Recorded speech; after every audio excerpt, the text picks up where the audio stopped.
Berikut adalah nasihat tentang pernikahan, nasihat tentang keluarga buat kalian semuanya ya. Buat kita-kita maupun keluarga yang baru maupun keluarga yang lawas, keluarga yang lama, termasuk saya kali gitu ya kan. Nah, keluarga lawas nih. Menurut gua Bang Udin kan gitu. Ya. Saya ulangi, bismillahirrahmanirrahim. Assalamualaikum warahmatullahi wabarakatuh. Alhamdulillah, bersyukur kita kepada Allah Subhanahu wa taala dengan mengucapkan alhamdulillahirabbil alamin. Allah Subhanahu wa taala pertemukan kita di tempat mulia dengan orang-orang mulia dengan niat yang mulia yang semoga Allah Subhanahu wa taala muliakan kita semuanya. Amin ya rabbal alamin. Bersalawat kita kepada baginda kita Nabi Muhammad sallallahu alaihi wasallam. Allahumma shalli ala sayyidina Muhammad wa ala ali sayyidina Muhammad.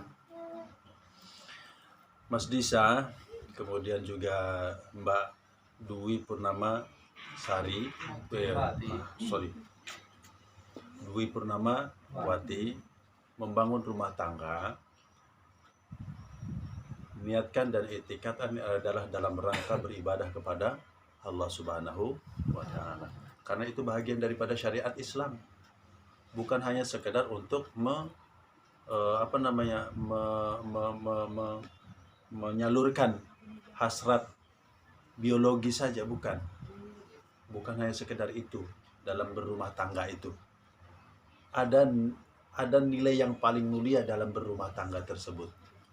Apa itu nilai mulianya? Separuh dari agama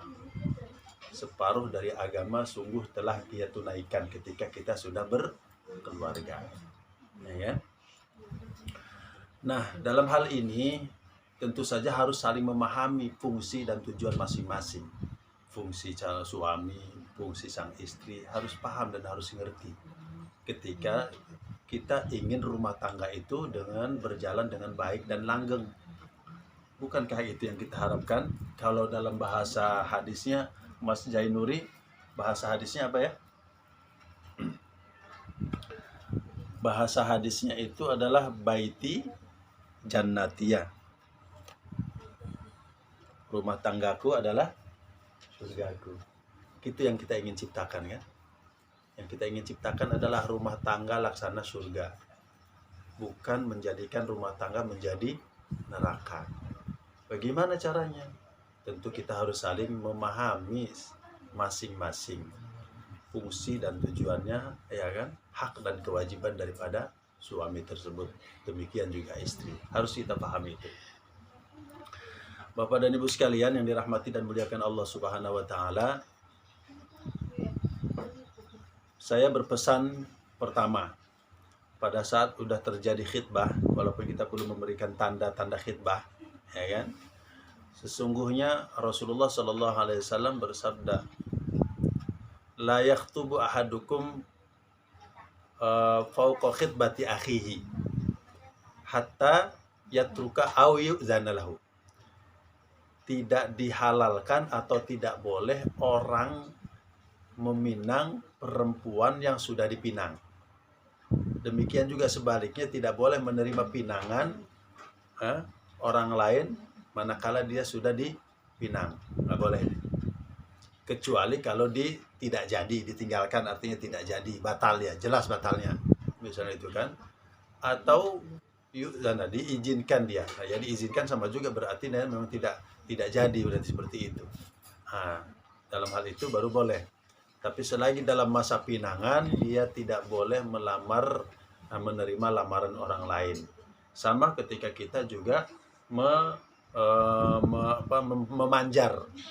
memanjar sesuatu yang akan kita beli, rumah, tanah, mobil dan segala macamnya, seperti itu.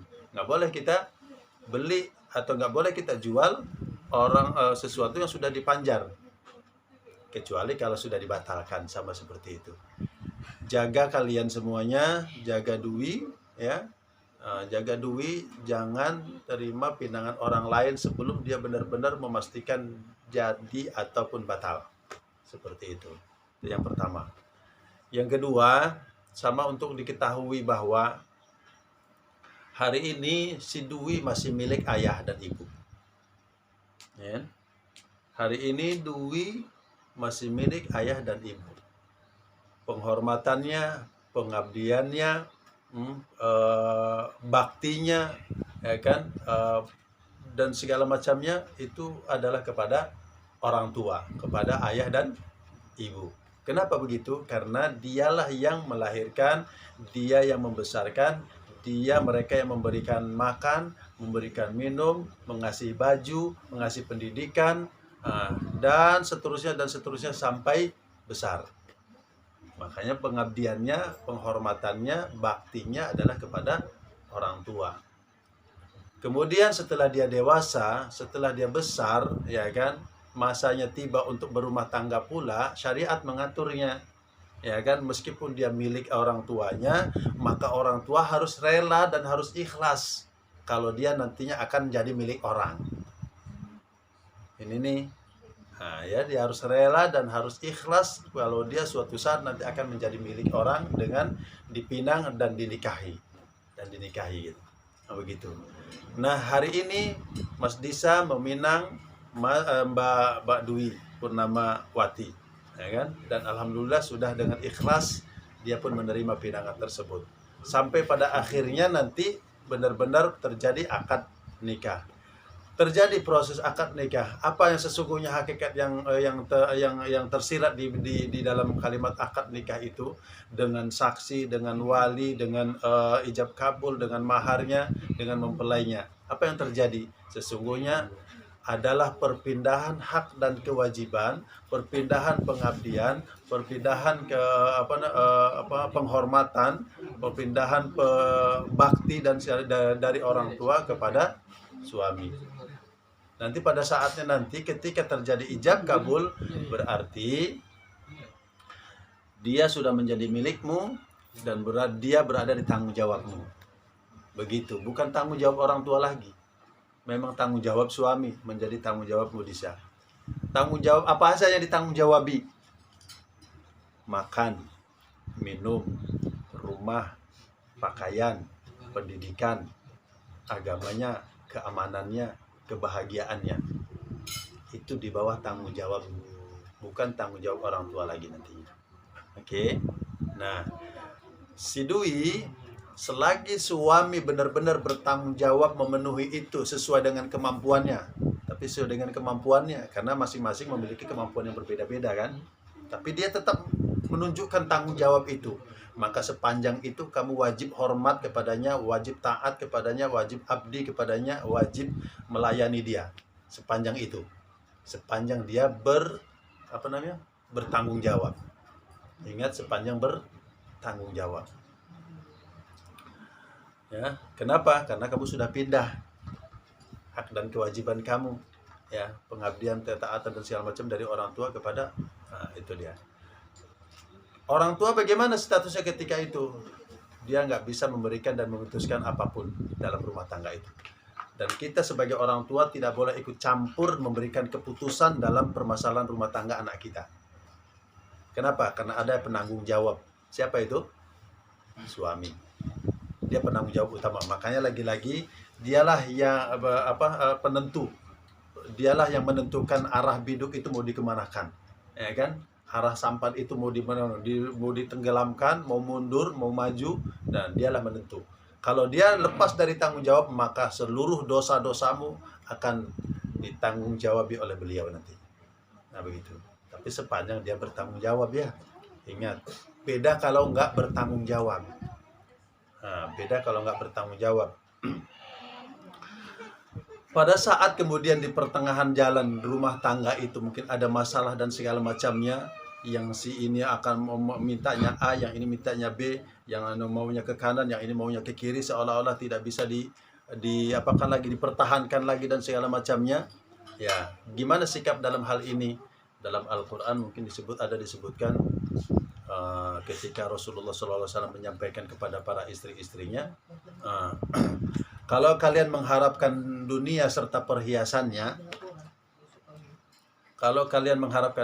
dan serta perhiasannya, datanglah kamu kepadaku, akan aku ceraikan kalian dengan cerai yang baik. Fa usarrihkunna sarahan jamila.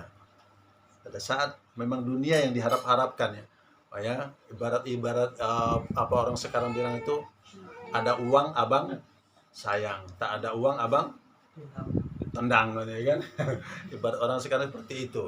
Kalau itu yang dicari-cari dari seorang suami, padahal suami memiliki keterbatasan dan segala macamnya, fa usarrihkun nasarohan jamila. Dalam hal ini berarti maksudnya adalah agama harus lebih diutamakan dulu.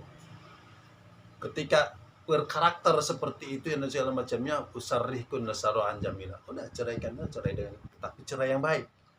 Bukan cerai kemudian tanpa ada segala macamnya gitu ya, tanpa udah mau digantung dan segala macam, bahkan dianiaya ataupun ditelantarkan dan segala macamnya. Nggak boleh seperti itu, tak boleh. Agama melarang.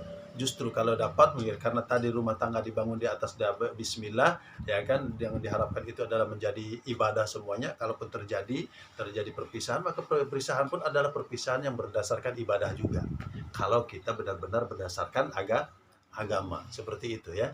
Nah, tapi kita berharap jangan terjadi itu, ya kan? Makanya harus dilandasi dengan agama. Penting ini agama buat kita semua, apalagi dalam membangun rumah tangga ya. Maka saling memahamilah kalian semuanya.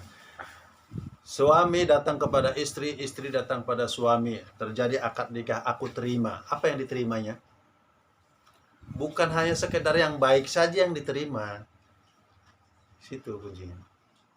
Cenderung kita kan seolah-olah yang baik-baiknya aja yang kita terima, padahal juga memiliki sifat buruk juga, atau punya kemampuan yang tidak baik juga. Tidak sempurna manusia ini intinya gitu kan. Maka kamu harus juga terima ketidaksempurnaan itu. Disitulah kemudian saling melengkapi. Demikian juga sebaliknya Dwi. Beliau datang kepadamu dengan bukan